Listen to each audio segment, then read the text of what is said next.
මුළු රටම අයිති.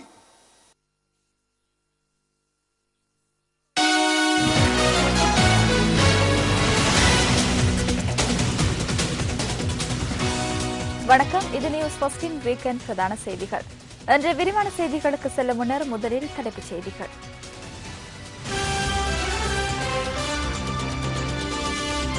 அறுபத்தி நான்காவது சுதந்திர தினம் வெகு விமர்சையாக கொண்டாடப்பட்டது.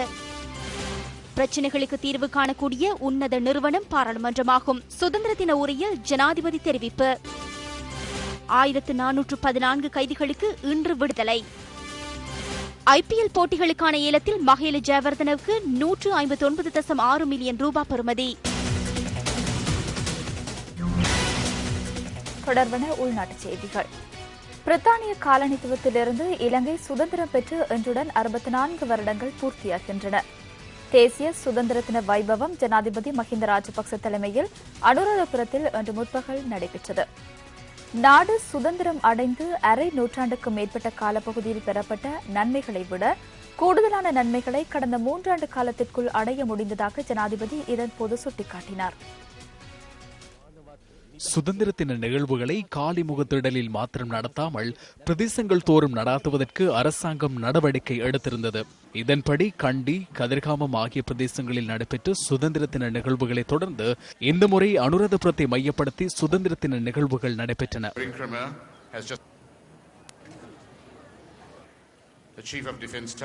ஜனாதிபதியின் செயலாளர் இன்று முற்பகல் நடைபெற்ற சுதந்திர தின தேசிய வைபவத்தின் பிரதம அதிதியாக ஜனாதிபதி மஹிந்த ராஜபக்ச கலந்து கொண்டிருந்தார்.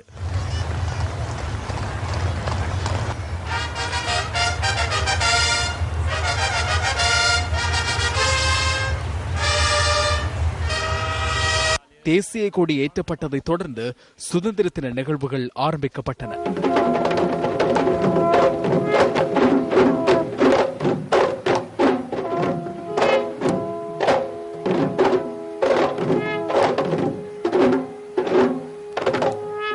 அனுராதபுரம் பிரதேசத்தை சூழ உள்ள பாடசாலைகளின் 100 மாணவ மாணவிகள் தேசிய கீதத்தை இசைத்தனர்.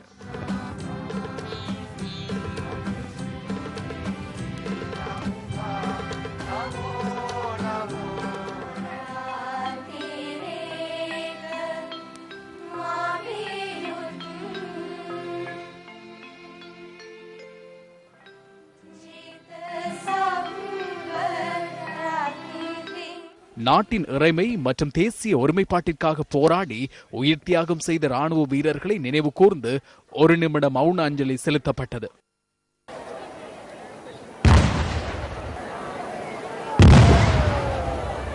அதனைத் தொடர்ந்து முப்படையினர் ஜனாதிபதிக்கு மரியாதை செலுத்தினர்.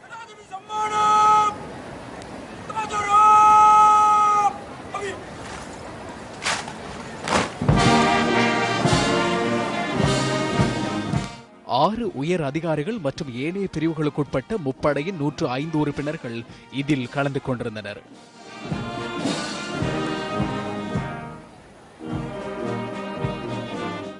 இதனைத் தொடர்ந்து ஜனாதிபதி மஹிந்த ராஜபக்ச சுதந்திர தின நிகழ்வில் உரை நிகழ்த்தினார்.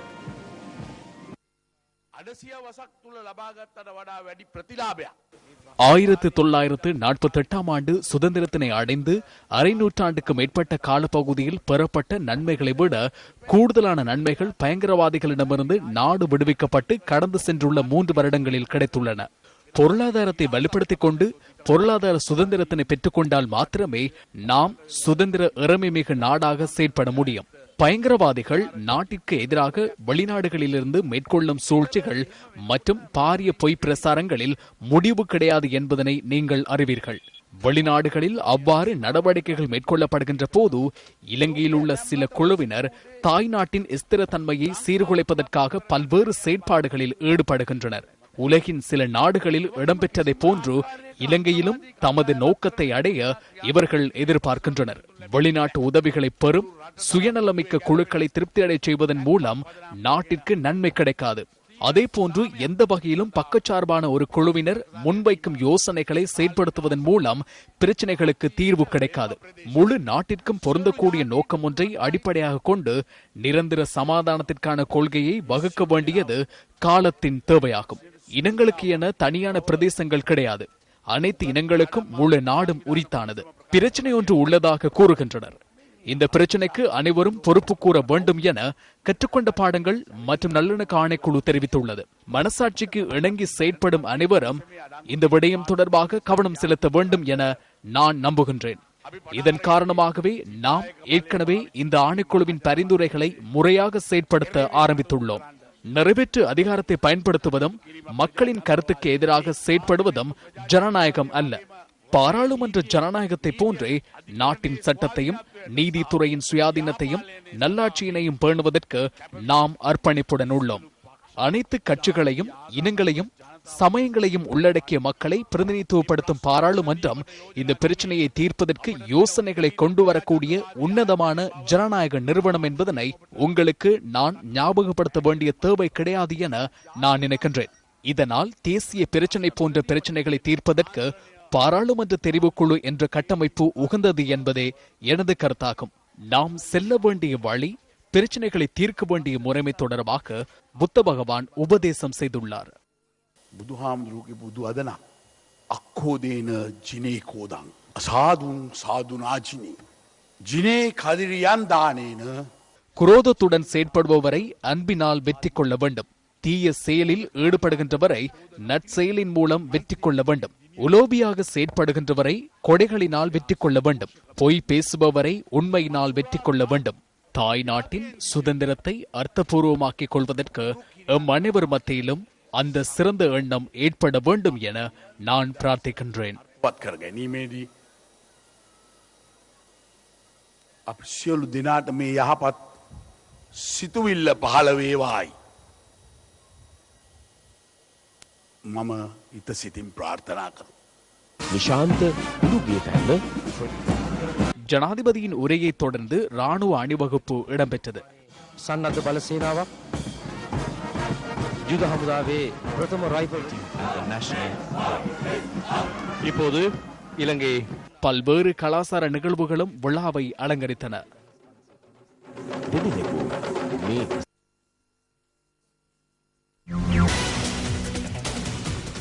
அறுபத்தி நான்காவது சுதந்திர தினத்தை முன்னிட்டு நாட்டுக்கும் நாட்டு மக்களுக்கும் ஆசி வேண்டி அனுராதபுரத்தின் சில பகுதிகளில் சர்வமத வழிபாடுகள் இடம்பெற்றன.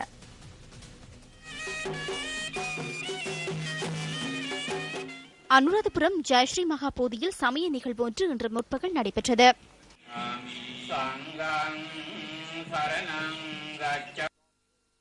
அனுராதபுரம் ஸ்ரீ கதிரேசன் கோவிலில் சுதந்திர தினத்தை முன்னிட்டு இன்று விசேட பூஜை வழிபாடுகள் நடைபெற்றன. அனுராதபுரம் மொஹிதீன் ஜுமா பள்ளி வாசலில் நடைபெற்ற பிரார்த்தனையில் அமைச்சர்கள் உள்ளிட்ட சிலர் கலந்து கொண்டிருந்தனர்.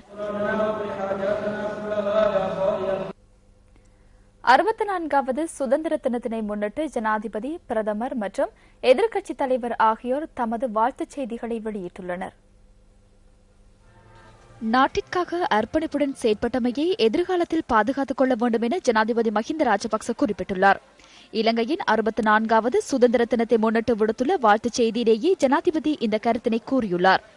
சமாதானம், நல்லிணக்கம் மற்றும் மகிழ்ச்சிகரமான சந்தர்ப்பங்கள் விரிவாக்கப்படுகின்ற போதே நாட்டின் அடைவுகள் பாதுகாக்கப்படுவதாக சுட்டிக்காட்டியுள்ள ஜனாதிபதி, இந்த நோக்கங்கள் எதிர்காலத்திலும் பாதுகாக்கப்படுவது அவசியமாகும் என குறிப்பிட்டுள்ளார். சௌபாக்கியமிக்கதொரு தேசத்தின் மக்களாக மாறும் லட்சியத்தை நிறைவேற்றும் வகையில் அனைவரும் சமாதானத்துடனும் சக வாழ்வுடனும் செயற்படுவதற்கு இலங்கையின் 64வது சுதந்திர தினத்தில் உறுதி பூண வேண்டும் என பிரதமர் DM ஜெயரத்ன கேட்டுக் கொண்டுள்ளார். வடக்கு, கிழக்கு உட்பட நாட்டின் அனைத்து பொதுமக்களும் அச்சமின்றி வாழ்வதற்கான சந்தர்ப்பம் கிட்டியுள்ள நிலையில் யுத்தத்தினால் சீரழிந்து போன பிரதேசங்களில் சகல துறைகளிலும் அரசாங்கம் தேவைகளை நிறைவேற்றியுள்ளதாக பிரதமர் சுட்டிக்காட்டியுள்ளார். இதேவேளை பல்வேறு துறைகள் தொடர்பிலான தேவைகள் தற்போது தோன்றியுள்ளதாக எதிர்க்கட்சித் தலைவர் ரணில் விக்ரமசிங்க தனது சுதந்திர தின செய்தியில் கூறியுள்ளார். சுதந்திரத்துக்கு பதிலாக மக்கள் பல்வேறு மதில்கள் மற்றும் எல்லைகளால் சிறைப்படுத்தி வைக்கப்படுகின்ற தன்மை மேலோங்கி வருவதாகவும் எதிர்க்கட்சித் தலைவர் குறிப்பிட்டுள்ளார். இந்த நிலைமையிலிருந்து நாட்டு மக்களை மீட்டெடுப்பதற்கு அர்ப்பணிப்புடன் செயற்பட வேண்டும் என எதிர்க்கட்சித் தலைவர் தனது சுதந்திர தின செய்தியில் தெரிவித்துள்ளார்.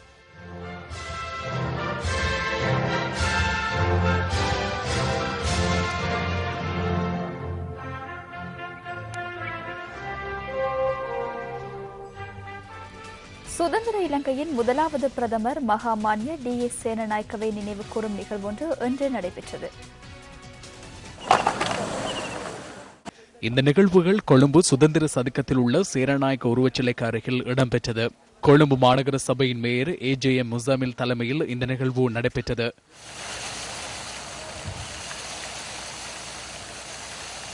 ஐக்கிய தேசிய கட்சியின் பாராளுமன்ற உறுப்பினர் கரு ஜெயசூரியவும் இதில் கலந்து கொண்டிருந்தார்.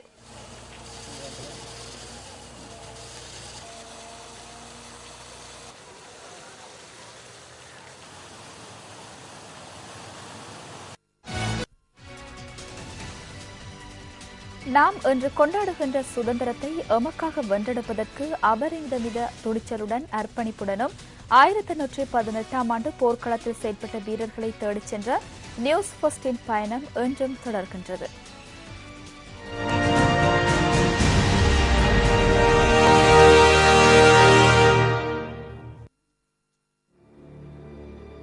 மொனரவில கேப்பட்டிபோல 1818ஆம் ஆண்டு சுதந்திர போராட்டத்துக்கு வழங்கிய துணிச்சல் மிகு தலைமைத்துவத்தின் நினைவலைகளை தேடி மாத்தளைக்கு நாம் சென்றோம். கேப்பட்டிபோல வல்லவ இன்றும் அவரது கம்பீரத்திற்கு சாட்சியாக விளங்குகின்றது. வீரகெட்டி போல யார் என்று கூட சிலர் அறிந்திருக்க மாட்டார்கள். ராஜபக்ச விக்ரமசேகர முதலியன்சி ராலாஹாமி என்கின்ற கேப்பட்டிபோல நிலைமை உபயோகித்ததாக கூறப்படும் பல்லாக்கு உள்ளிட்ட சில பொருட்களை அப்பிரதேசத்தில் உள்ள விகாரையொன்றில் காணும் வாய்ப்பு எமக்கு கிடைத்தது. இதேவேளை 1818ஆம் ஆண்டு சுதந்திர போராட்டத்துடன் தொடர்புடைய முக்கிய கிராமம் ஒன்று தொடர்பாக கிடைக்கப்பெற்ற தகவல்களின் பிரகாரம் நாம் அனுராதபுரம் பரவாகர பிரதேசத்திற்கு சென்றோம். அது கேப்பட்டிபோல நிலைமையை ஆங்கிலேயர்கள் சிறைப்பிடித்த பிரதேசமாகும். 1818ஆம் ஆண்டு அக்டோபர் மாதம் 28ஆம் தேதி வீர கேப்பட்டிபோல எனும் சுதந்திர போராட்ட வீரரை ஆங்கிலேய காலனித்துவவாதிகள் இவ்விடத்தில் வைத்து கைது செய்தனர். அவருக்கு உதவியமைக்காக இந்த பரவாகமவில் இருக்கக்கூடிய மக்களை அந்நாளில் ஆங்கிலேய காலனித்துவவாதிகள் அரச துரோகம் இழைத்தவர்களாகவும் கருதினர். தாய்நாட்டுக்காக மரணம் தழுவுவதையும் கௌரவமாக எண்ணி ஆங்கிலேயர்களை வியப்பில் ஆழ்த்தும் வகையில் மரணத்தை எதிர்கொண்ட துணிச்சல் மிகு வீரரின் பாதம் பதிந்த பூமியில் அவருக்கு பாதுகாப்பு வழங்கிய குற்றத்துக்காக ராஜ துரோகிகளாக அறிவிக்கப்பட்ட வீரர்களை தேடி எமது பயணம் தொடர்ந்தது.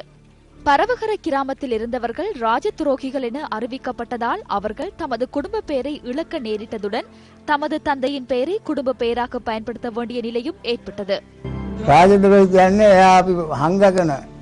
அவர் எங்களை மறைத்து வைத்திருந்ததால் ஆங்கிலேயர்கள் அவரை ராஜதுரோகம் இழைத்தவர் என கூறியதுடன் இந்த கிராமத்தில் உள்ளவர்களையும் ராஜதுரோகம் இழைத்தவர்கள் என அடையாளப்படுத்தினர்.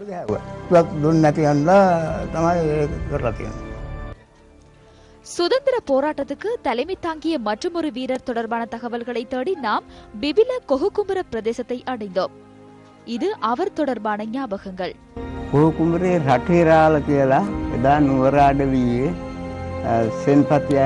கேப்பட்டிபோலவின் நெருங்கிய நண்பராக போகும்புரே என்பவர் இருந்தார்.